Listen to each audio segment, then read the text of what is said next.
Morning, welcome back to the channel, welcome back to Love 500, welcome back to Project Gino, day 3 of the repair.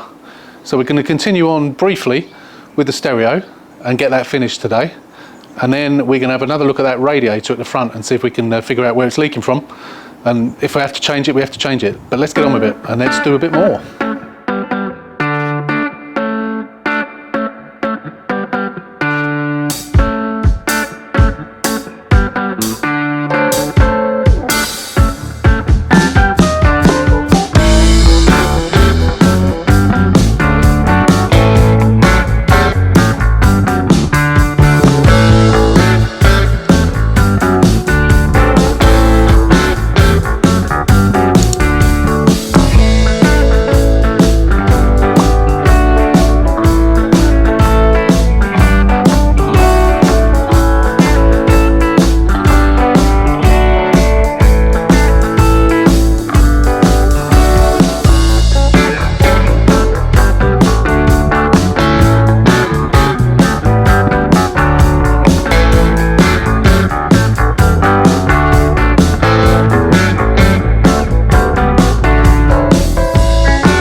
Is now complete. I couldn't use the cage. It didn't work using the cage. It was so tight that if I haven't got the cage here now, I have to put it in the garage, but it was so tight in the back of the stereo was so tight in the cage that you've got those tabs, the secure tabs. You know, like in the old stereo where you put the prongs in and then you yank it out and it sort of pushes in those prongs and allows you to withdraw the stereo. It's got those. But of course, there's nowhere to put them on there. So if I had screwed that cage in and then forced that in, which I could have done, or even though it was really tight, if I'd forced that in, you would never been able to get it out again because there's no way of freeing the tabs. There's literally no way of doing it. So it would have stayed there forever. So I couldn't do it like that. So now this is all screwed on properly. It is a lot more secure than it was, but it still does need some tape around it to hold it in position properly. The GPS aerial is up there. I've run the cable underneath and up there, and then the microphone, which I haven't stuck yet because I need to clean this. Microphone for the phone calls is up there, and I've run that again up that pillar and then along and then down and then to here. Got the illumination is all plugged into there now.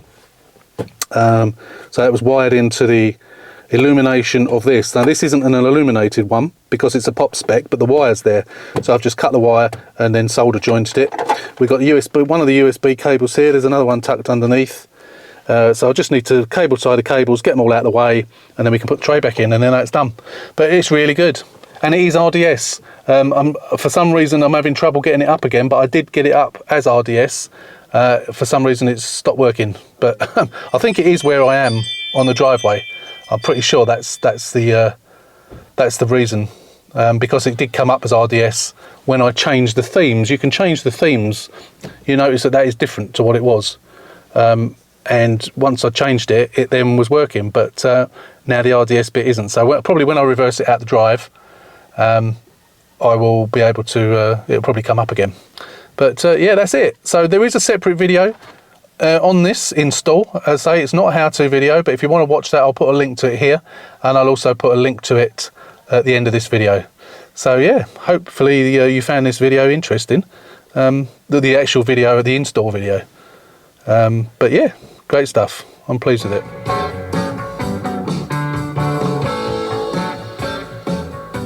Okay, so as you saw last week, or this week on Wednesday, I did all the front. It's not finished. Right, let's get down here and have a shifty.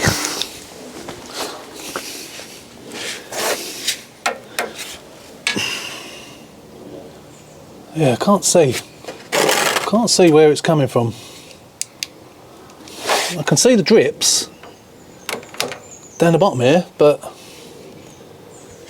just can't see where it's coming from. I don't know how much juice is in there, but I think I'm going to undo it. see how much comes out. I don't know if it's coming from there or what. If it's coming from somewhere else, it's difficult to see.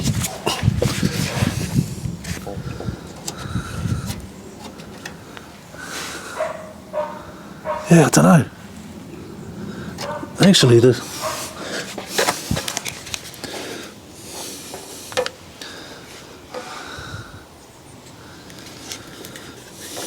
sort of... I'm just waiting for it to drip from here, because there was some underneath on the plastic here. But I don't know if it's running from somewhere else. That's bizarre. Just can't fathom out where it's coming from. I think it's best just to change it, to be fair. I think that's probably the best thing to do.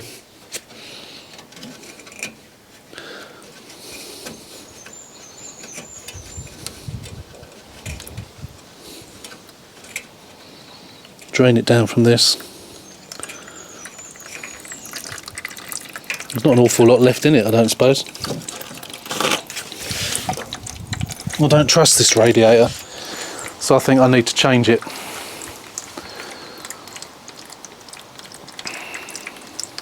So I'm just going to let that drain down, and then I'm going to take it out. I'm not going to bother filming it all.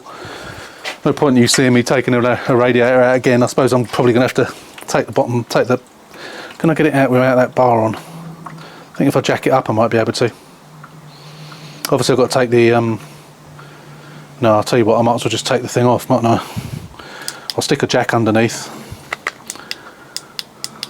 Get it up in the air a little bit. Nuisance. Absolute nuisance. Never mind, these things happen. I'll be back when I've got the old one off, and we'll have an old one. When I've got this off, and we'll have a look at it and see if we can see anything obvious. But I think I'm just going to change it. I'm tempted to actually just to order another one, a new one. I'll have a look at the ones that I've got and see what they're like. If not, I'll order a new one. It'll come in a couple of days. Right, I found where it was leaking.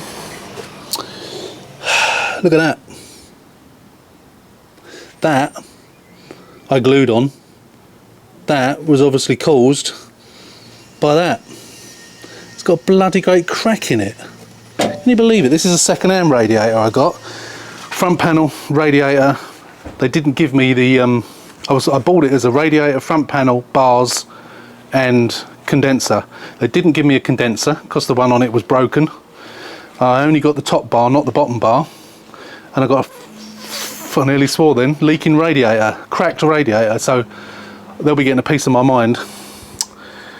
So I should be, it's someone who's half hour, 40-minute drive away, so I'm going to message him tonight and say, remember that last thing you gave me, it's broken, and he still owes me a condenser. I did say to him, you can owe me a condenser, next time I come up, you can give it to me then. But next time he'll go up, he can give me a radiator as well.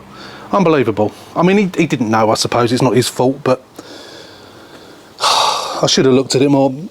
I say, I've had these where they've been cracked before, and I've stuck these on with glue, and they've been absolutely fine. But oh well, you live and learn. I'll have a look, see what the ones in the garage are like. I think they're all right, but I just want to check them first. I don't want more bloody leaks. So I'll be back shortly. Two radiators I've got. One of them is off of a 1.4, so it's a different radiator, and the other one is not in very good condition. The actual fins and that, it was one that was in an accident, so it's just a bit on the dented side, so I'm not putting that in.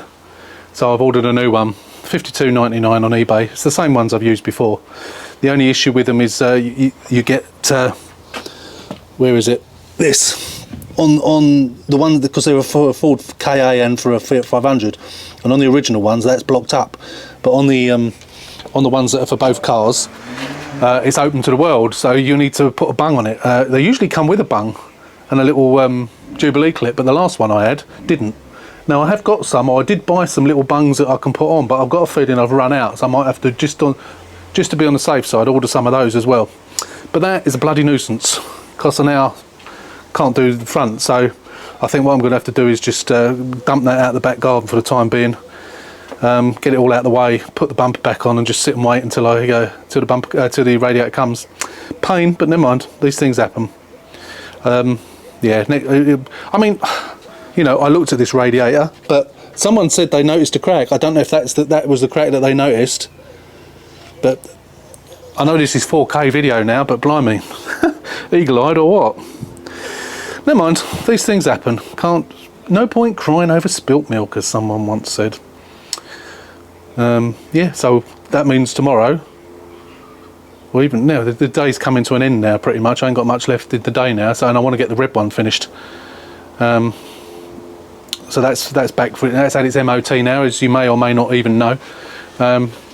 We've started another video on that one, and that will be hopefully getting that finished tomorrow. So at least we can't do any more on this. I mean, I could clean the seats, and I've still got the seat belts and that to do, but ideally I want to move it out of the way, and I can't do that until such time as I can run the engine, and I can't do that until I've got a new radiator in. So this car can wait for the time being, and we'll get on with the red one tomorrow. So in the blink of an eye, we'll get this radiator done within the next few seconds for you. And then we can get this front finished, because I've undone the front panel, so the front panel is flapping around now, so we need to obviously get the new rad in, get it all put back together, and then adjust it all so we can get the bonnet shut. Still haven't got the bumpers yet. The bumpers, I'm going over to the paint shop tomorrow to take them due to the bank holiday, and I couldn't get over there today, didn't have time, so I'll be going over there tomorrow to do that. So that's it for the time being, so we'll see you very shortly for you, in 3 or 4 days for me. Right, it's the weekend now. As you know, as you've just seen, I had to take the old radiator off. I got the new radiator through the post, which was 52 quid. And something which is good news is I've had a look at that. That was the thing that we talked about before. We have to put a bung over the top of it.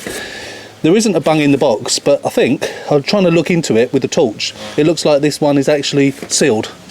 So that would make sense actually, because if it was the one for if you were using it on a KA or a 1.4, you could actually drill a hole in it, couldn't you? Rather than having to bung it up for a Fiat 500, you could drill a hole in it for the other car. Although I suppose you'd get plastic inside it, wouldn't you, if you'd done that? But yeah, dual purpose anyway. But yeah, as far as I can see, and we'll have a look when I get it completely apart.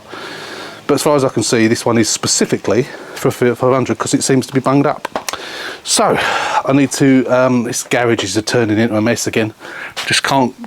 As fast as I tied it up, it gets in a mess. I've got just so much stuff and not enough room. Terrible. Anyway, get the fan mounted onto it. Get the brackets mounted onto the bottom of it, and then we'll offer it up and get it all on. I'll do all that on time lapse because you don't want to see all that in real time. We get it all on, get it refilled. And yeah, then we can get the car moving. And the reason I want to get the car moving, I'm still waiting for the bumper. Obviously, they've only had the bumper just over a week. Bold bumpers, I should say. I'm still looking at it on eBay every day, several times a day sometimes. There's still no blue bumpers coming up. They're just as rare as rocking horse, what's it? They just don't come up very, very rarely. So in the future, when I do see any come up, I'm going to buy them. I'm going to snap them up for future projects. Because as I mentioned before, I always shy away from this colour because you just can't get parts in colour. So hopefully the body shop will be able to match it and it will be okay. But obviously I will have one spare because they've got a pop bumper and a lounge bumper. As you know, this had lounge bumpers on the front and also had a lounge bumper, or still has, got a lounge bumper on the back. And we got damaged chrome. Now in the garage we have a white bumper which has got chrome, which has got a little dink in it, but it's much, much better condition than this one. So I thought what I'd do is I'd take the bumper off, take the chrome off and get the chrome off the other one. I'll get the chrome off the other one first, just to make sure I don't break it, because they are quite difficult to get out.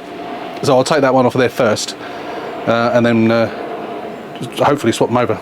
So that will be much better for that. And look what came in the post today, all the way from sunny China. I've actually got 3 of them. I thought I'd only bought 2, but reversing camera. So this is the camera, or it should be, I haven't opened the box yet, but this is the camera that replaces, let me go around here, replaces, I'm not sure which one, I don't think it matters which, replaces that. So it's a direct replacement, should be a direct replacement for that, which includes the bulb, or the bulb holder I should say. So it includes the number plate light, but also includes the camera. Haven't opened it yet, but actually, tell you what, let's open it now and have a look, shall we? Yeah, so there you go. So that, assuming it fits, obviously we will try it. I'm not going to try it now. Assuming it fits, so that will fit in, and then of course you've got your camera. Which way around would it go? If that fits under there, I'm not sure. Probably that way around. Sorry, I'm not even pointing at it. Probably that way around. Yeah, so your bulb fits in there, and you've got your camera there, and you've got your cables, power cable and video cable, and then you've got the cables there to join it. So as we've got the connection on the super funky stereo, might as well use it, mightn't we? And then obviously we can keep the other ones for future projects. So when I do put these stereos in again, I can put cameras in as well. What was something I was going to say about these stereos? Oh yeah, next time I get one, I know some of you, one or two of you, not too many of you to be fair, but one or two of you have commented about the lack of vents. I mean, yeah, we've got vents both sides, but yeah, they are quite small. The air comes out of them. But some of you commented about, because of the lack of vents, hot air behind it is going to fry things. But first of all, the air in a car doesn't get that hot, so it's not going to get hot enough to melt any wires or anything like that. So that's of no concern whatsoever. Yes, it is a reduced airflow, and someone did suggest I could make up some sort of concertina type pipe, join it to the bit inside, and then join it to that, which I suppose I probably could somehow. I will have a look around on eBay and Amazon and whatever, see if I can find any pipe that's the right sort of size. Because if it's like, if you think of the outlet duct of a tumble dryer, you've got the white sort of plasticky stuff, and then it's sort of wrapped with wire. With that, you could sort of maybe bend it into shape, possibly. So that would be better, because then you'd get maximum airflow and it wouldn't let any air mix around inside. But what I was just going to say was, well, next time I do one, rather than this one, there's another one which has got a smaller screen, but the vents are at the side are bigger, and also it's got a bit of vent across the top as well. So that probably would be better. You're going to get more airflow. As I say, it's not such a big screen, but I don't know, we'll think about it anyway. But at the moment, I'm not bothered too much about it, but we will see what we can do with it. But that's it. So anyway, I'm going to put you up on time lapse now, and we will get on and get this radiator on, get it all started up, run up to temperature, and then we can move it. And then I'll tell you why I need to move it in a minute. I did say I was going to tell you about that, but I'll tell you in a minute why. Or in a minute. I will tell you once I've done the radiator and I come back to you, I will tell you why I need to get this moved this week. Well, not this weekend, but for Monday. Exciting stuff. So see you on the other side.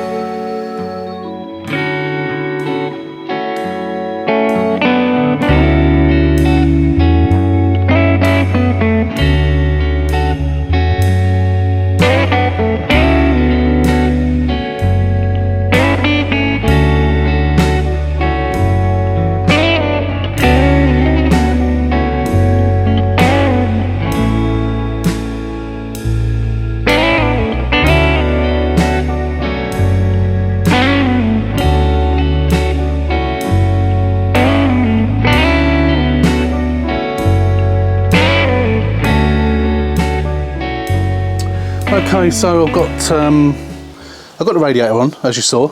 I've been fiddling around with the bonnet and the bonnet catch. I'm not sure whether I think I got it on camera where I was put this piece of wood. So it was too low at the bottom. So I put this piece of wood in there, and then I gently bounce the hinge on it to adjust it, and it generally works. It's a good way of adjusting it. Did that both sides. I managed to flatten this down because this was getting in the way. I still haven't tapped the dent out properly, but I managed to do this, get this out of the way, and I had it actually shut. I'd adjusted this side, so I undid that bolt there and undid that bolt there, closed the bonnet, and I managed to get the bonnet to close, and the gaps on this side were pretty good. Pushed this into where it needed to go, so the tip's in the right place, did the bolts up, did that bolt up, came over and done that side, shut the bonnet to do that side, and the bloody bonnet wouldn't close. And I had it closing, and I hadn't touched anything, and I don't really understand why, and now I can't get it to close again. So it's always difficult to tell when you're trying to do this, whether it's too low or too high. You can't tell whether it's going down too far or it's not going down enough to engage. It's impossible to tell. I think it's got to come up, and I've got it up as far as it will go, and it's still not right. Now, I don't think the panel is low, because that's up a little bit higher, because when I had it on before I thought it was a bit low. So I've got it up a little bit higher, not a lot, but enough. So I left it for now because it was starting to bug me, especially as I'd got it almost perfect. And that side I sort of got perfect with the bonnet closed as best I could. But now I can't close the damn thing to test it.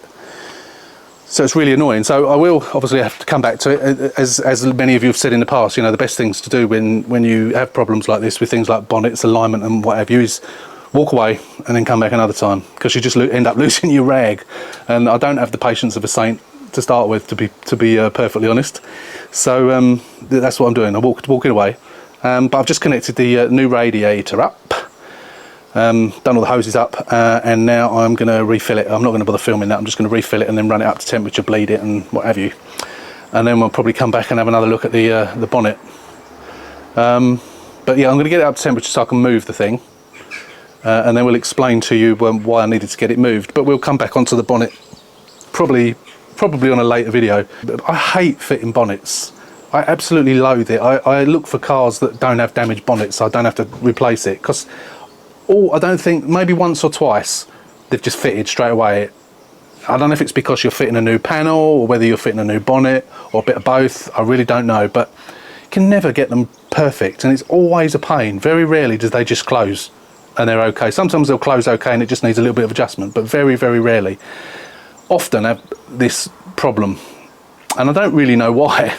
I've never really discovered what the problem is. I may have to make the holes a little bit bigger on the catch and move it up a little bit further.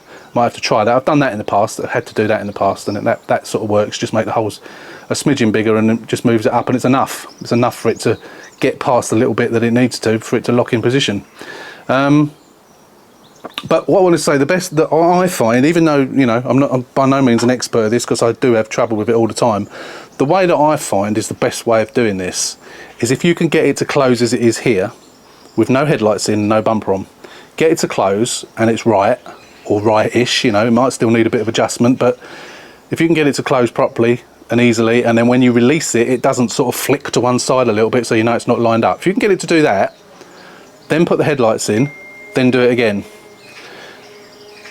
If it then doesn't fit, you know it's something to do with the headlights, which means that the side bits are probably too bent, because that one, to me, looks flatter than that one. In fact, it is definitely flatter than that one. But it's not that that's causing the bonnet not to close, because I'm getting the torch under. When you've got no bumper on, if you get a torch underneath, you can see, which is how I identified that it was hitting the tips, because the tips were sticking up in the air. So it was hitting those and it was stopping it going down properly. So by flattening those tips, that wasn't the problem. That's when it was closing. It was closing fine, as I say.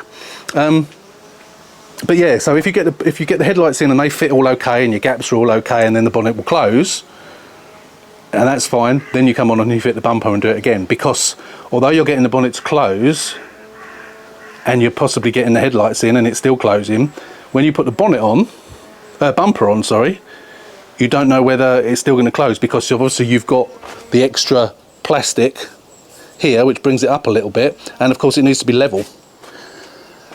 So it's I find it's a three-stage process to get it right, and I'm still on the first stage at the moment. But I thought I was past it. It's really bugging me, because I just don't know. Obviously I haven't got the bottom bolts in yet, but there's no need, you know, because if I was going to move the panel up and down, then it's better just to do it on the top ones. So they've got three. They've got one missing that side because the bolt's rounded off, so I've got to find another one. I've got loads of them knocking around. But yeah, so we'll come back on that possibly on the next video, or possibly I'll just fiddle around with it and get it done and then explain to you how I've done it, because sometimes it can be really long-winded doing this, so not necessarily the best thing to be filming. But yeah, let's get it filled up, get it all bled, and then we'll come back and I'll tell you the news about why I need to move it. Right, so I have filled up as far as I can go, and as I put the little caption on the video, me thinking that thing was blocked off. If you can see down there, if I'll zoom in, a bit of focus on it. Let me try. You can see there, I expertly filled that just to the end, so that is actually open to the world. So if I start the engine now and that starts pushing that round and I top it up, it's going to pour everywhere. So I went down to Halfords and they've got nothing. The ones that I did have all gone, and I couldn't find them on eBay. I managed to find, it's an 8mm internal that I need, like a, a rubber cap, and I've managed to find 50 of them on Amazon, and I bought 20 8mm, 8 to 10mm Jubilee clips, which I've probably got some small ones anyway, but I bought a pack of 20 of those. So I can't start it today. I will be starting it tomorrow once they come. That should be delivery before 1 o'clock. So tomorrow afternoon I can get that on, get it started, get it up to temperature, get it out of the way. Now I keep going on about why I need to get it out of the way. So let me put you out of your misery. Get outside where it's a bit brighter. If I film from the garage, it's a bit dark. Right, let me lean against the car. So I'm going to show you the video in a minute, but I bought another car. It was a bit of a palaver, and it's coming on Monday. It's coming from Wolverhampton, so quite a distance, 173 miles I think it was, and I've got a delivery coming. A subscriber on the channel put me onto someone via Instagram, gave me a number of a fella that he uses. He said it does good prices for pickup from Wolverhampton. It's cost me 250 quid, so I think going by the distance and the cost of bloody diesel now, it's not a bad price at all. So that'll be coming, he reckons he'll be here about 2 o'clock on Tuesday. So that'll be your walk around on on Monday, coming on Monday, not Tuesday. That'll be your walk around video for Wednesday on the new project. So I won't tell you what it is just at the moment, but I'm going to show you the video. I took a few bits and pieces of videos of me watching them and going over various cars, and then bidding on a couple of cars. One of them was this one that I've actually won. So I'm going to find those bits of video and I'll put them in on this video so you can see. So it was on reserve and I won it for a figure which was way lower than the reserve, and we had a bit of a little bidding war, and I'll show you what happened. So take a look at that now and then we'll come back. So this is obviously, as you can see, in our bath. If you have a look there, you can see the tyre's been shredded, so that wheel's probably going to be damaged. It says there, keys secure. That means no keys, secure.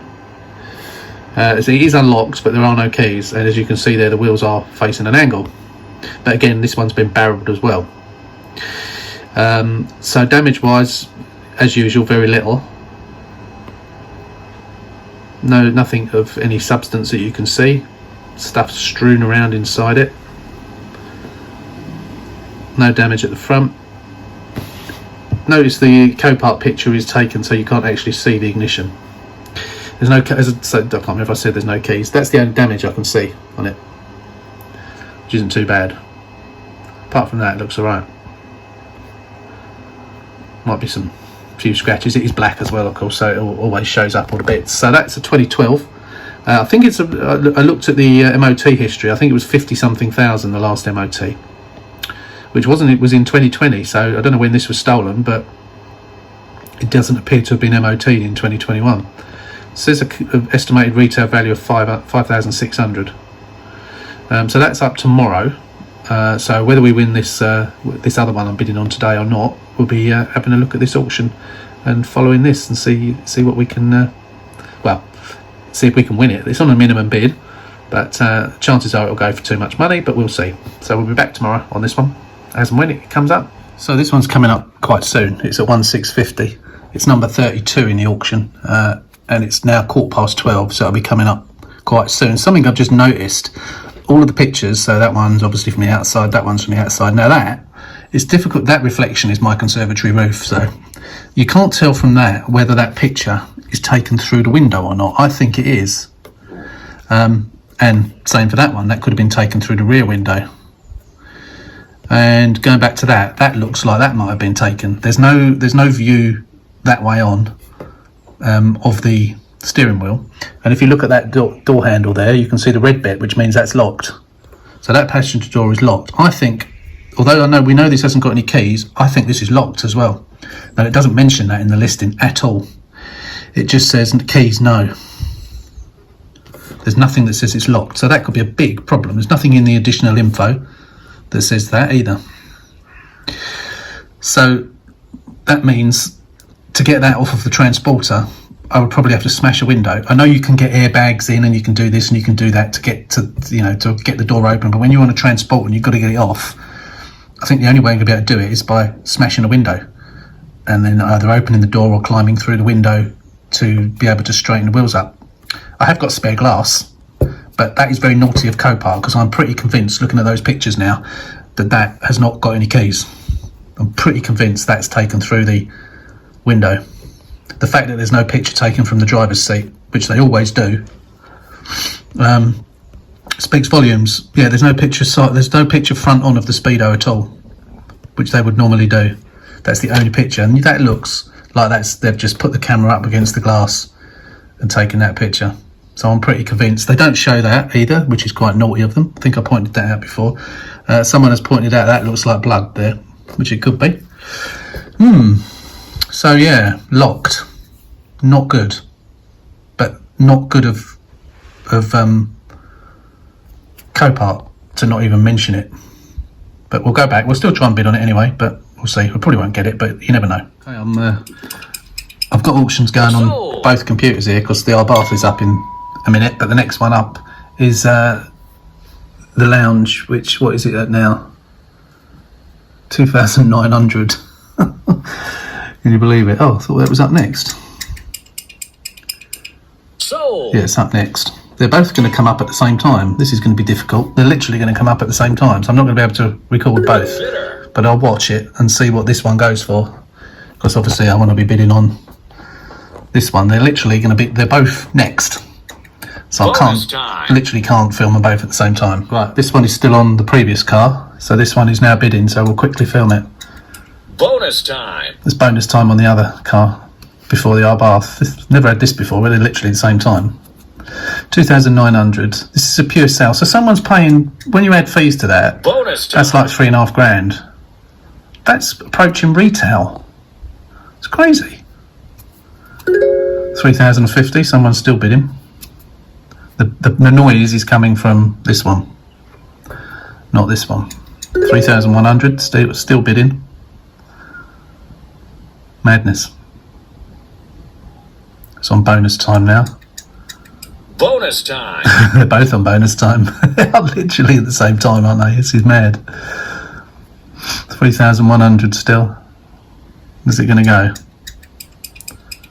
Sold on approval. Right, I've got to leave that one now and come back to this one, because here we are. Anyone else going to bid? New bidder. Yeah, I thought they would. Let's have a bid. Shall we? 150? Yeah, why not? Yeah, so the other one went for 150, I think it was. We'll keep bidding. So I'll do a monster bid. No. 2,200. Oh no, I didn't hit the monster bid button. Winning at 2,000. This is going to go for quite a bit of money, this, isn't it? Bonus time. Is no one else going to...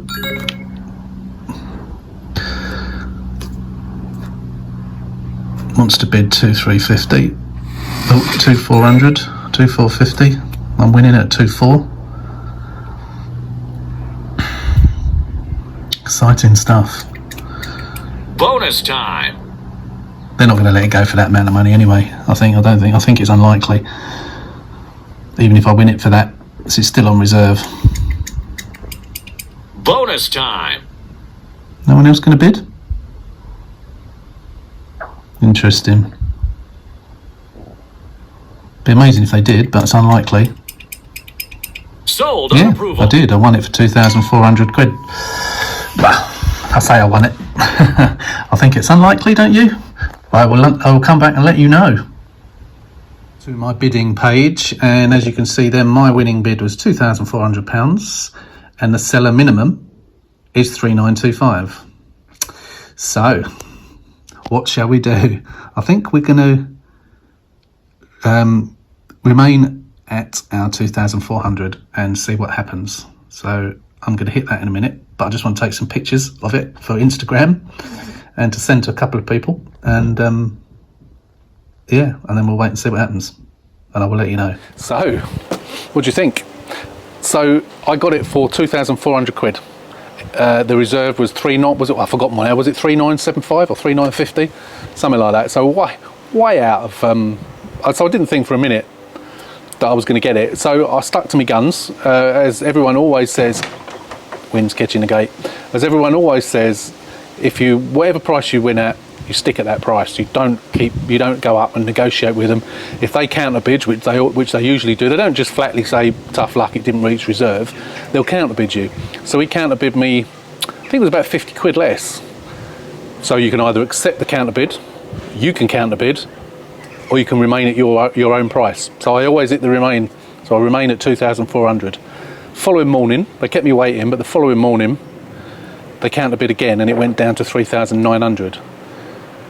So they knocked about 75 quid off, something like that. So, I mean, who the hell is going to buy it for that? They're just knocking the odd 25 and 50 quid off. It's just stupid. So again, I stuck to 2,400. Within a couple of hours, by yesterday lunchtime, you won at £2,400. And the total is, I think, 288 something, including all the fees and the VAT, plus the delivery, of course. But yeah, it's a bargain. So you've seen what it is. So it's a 2012 Abarth. So it's a standard it's not a 595. It's a standard Fiat Abarth, or is it Fiat 500 Abarth or Fiat Abarth 500? Whatever it is. So it's 133 brake horsepower. Can't remember which turbo it's got. But this one is a stolen recovered. You've seen all this on the bidding because I've talked about this. I'll just quickly go over it again. So stolen, recovered, unrecorded. I've done an HPI check on it this morning, and it is not shown as stolen because obviously it's been recovered, and it is not shown as ever being written off. So there's very, very little damage on it. So I should be able to sell it for top money, seeing as it's not recorded. So it's not a write-off. I believe that well, I know that there's no keys, but looking at the photographs, I believe that it's locked. So that could be a bit of an issue. So what I've done, I've also ordered on Amazon, which is coming tomorrow, a set of tools to get into cars, i.e. little wedge, the airbags that go in and you pump them up, that pulls the door out, and then the little levers that you push in to pull the handle. So that's what I'm hoping that's going to work. If it don't work, then I'll have to smash the window. Having no keys, I don't know. All of the photographs, as you would have just seen, do not show the ignition barrel. Whether that's done on purpose or what, I don't know. There's nothing in the description that says that it's locked, and there's nothing that says that it's been barreled, and there's no photographs to show that whether it's been barreled or not. So if it has been barreled, then that will mean the steering's loose, so I'll be able to turn the steering and get it down off the transporter. If it hasn't been barreled, then that means I've got to try and get the ignition off. So like we've done on a couple of other cars in the past, while it's on the back of the transporter, I will have to get the airbag off and then cut a slot in those shear bolts and then unscrew it. So that'll be Monday. So as I say, that will be your Wednesday video, and we're almost over on this one now because yeah, I've come to an end of what I can do today until those bungs come tomorrow. So yeah, that'll be it, I'm afraid, for this one. Yeah, so not as long as video as usual, and not as much in this video, unfortunately. I've just come to a bit of a standstill, and I wanted to get this uploaded for tomorrow, which is why I've included the bidding on the new car. So yeah, look forward to that one next week. If you follow me on Instagram, you'll see some shots of it on Instagram on Monday when it arrives, and we'll try and film it coming off the transporter if I can. See what, hopefully it won't be too much of trials and tribulations, but yeah, until then, that's the end of this video. Hope you enjoyed it. Not much to enjoy on this one, as I say, there wasn't very much done, but as always, if you're not a subscriber, please hit that button, subscribe to the channel. We'll see you on Wednesday, so take care, stay safe, and we'll see you on the next one.